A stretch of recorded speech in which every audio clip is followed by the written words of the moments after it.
In 2017, one company was the most valuable real estate developer on the planet. Its founder was the richest man in Asia. 6 years later, a court ordered it to be liquidated, owing more than $300 billion, one of the largest corporate debts the world has ever seen.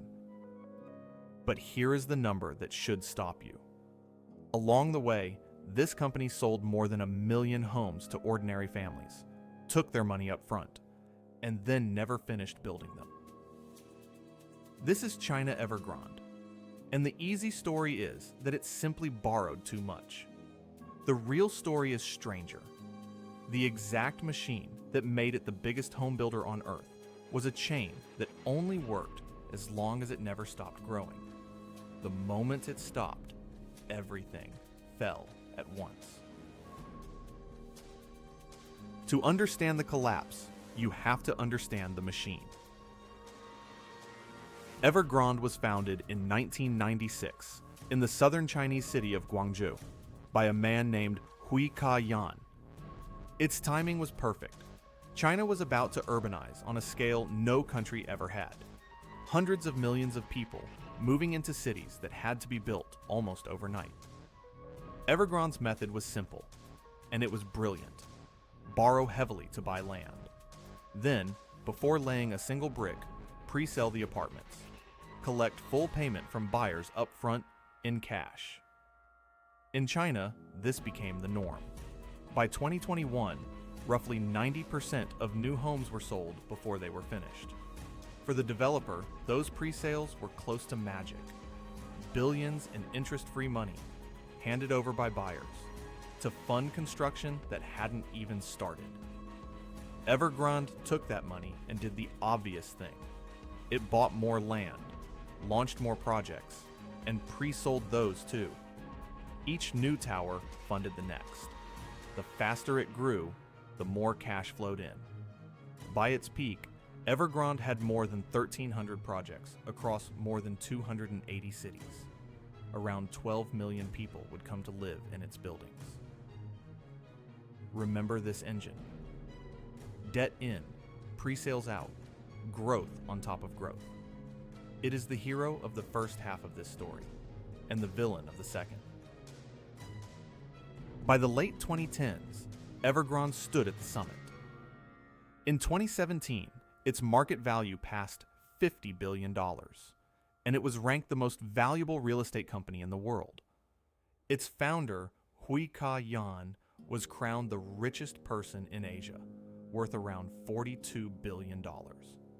In 2020, even as trouble gathered, Evergrande booked more than 700 billion yuan in contracted sales, over $100 billion in a single year. And like empires at their peak, it began to believe it could do anything.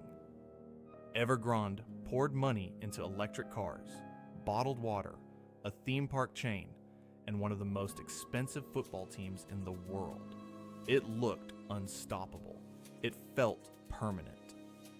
Underneath the confidence, though, the machine had a hidden cost. Every pre-sale was not just income, it was a promise, a finished apartment owed to a family who had already paid. And every year, the pile of unfinished promises grew larger.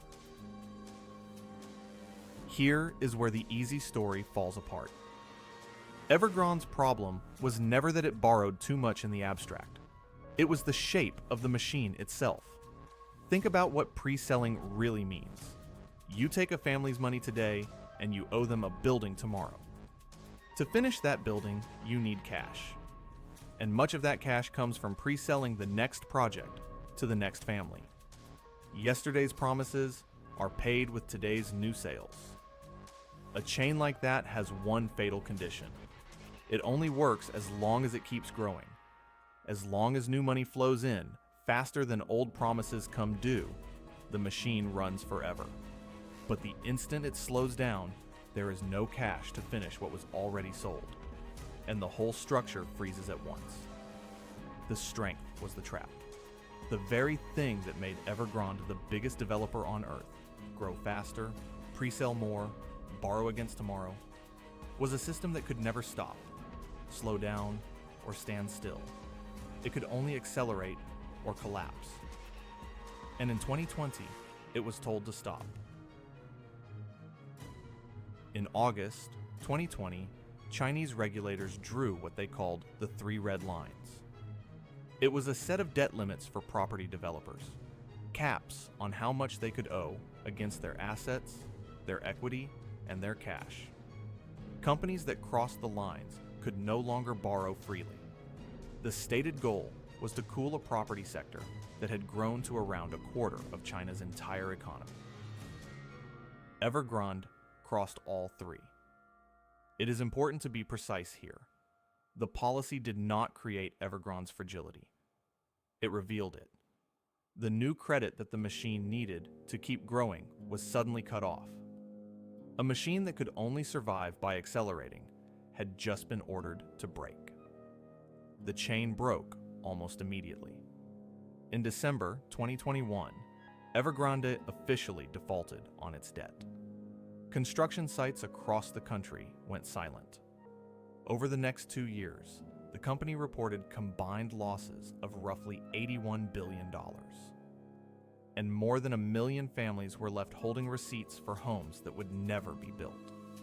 In 2022, tens of thousands of them did something almost unheard of in China. They stopped paying their mortgages on apartments that did not exist. Hui Ka-yan, once the richest man in Asia, watched his personal fortune fall by more than 90%. So why did Evergrande really fall? The lazy answer is greed, that it simply borrowed too much and got caught. But plenty of companies borrow heavily and survive. Evergrande didn't fail because the numbers were big. It failed because the machine had no brakes. And here is the detail that proves it. When the growth stopped and the cash stopped flowing, Evergrande did not just slow down, honestly. According to China's own securities regulator, between 2019 and 2020, the company inflated its revenue by around $78 billion, largely by booking sales before they were real. Read that carefully. The fraud was not random. It was the machine's logic taken to its end. When a business can only live by showing ever more sales, and the real sales dry up, the temptation is to invent them. Evergrande faked the very thing it was addicted to. Forward sales to keep the chain looking alive. Regulators called it one of the largest financial frauds in history, fined the company more than 4 billion yuan, and barred its founder from the markets for life. The proof, in the end, is in the price. In 2017, Evergrande was worth around $50 billion, the most valuable property developer on Earth. By 2024, its shares were suspended, its value erased, and it owed more than $300 billion it could not pay. On the 29th of January, 2024, a Hong Kong court ordered Evergrande to be liquidated. In 2025, after 16 years, its stock was formally delisted. 18 months into the liquidation, the people tasked with selling off the wreckage had recovered around $255 million in assets, against creditor claims of some $45 billion. For most who were owed money, there would be almost nothing. But the deepest scars were never on a balance sheet. Across China, unfinished Evergrande towers still stand, concrete shells in cities that were promised skylines. Finishing the homes people already paid for became a stated national priority. And here is the part that matters most. Evergrande was not a single rogue company. It was the clearest example of a model an entire industry had been built on. Grow on debt, sell tomorrow's building today, and never, ever stop. When Evergrande fell, other giants began to crack the same way, for the same reason. Even now, around 9 in 10 homes in China are still sold before they are built. The machine that broke Evergrande is, in large part, still running. Evergrande did not fall because one man borrowed too much. It fell because it built a machine that could only move forward. and then the ground stopped moving with it. The most valuable developer on Earth, more than 1 million homes sold, and a machine that could never afford to stop.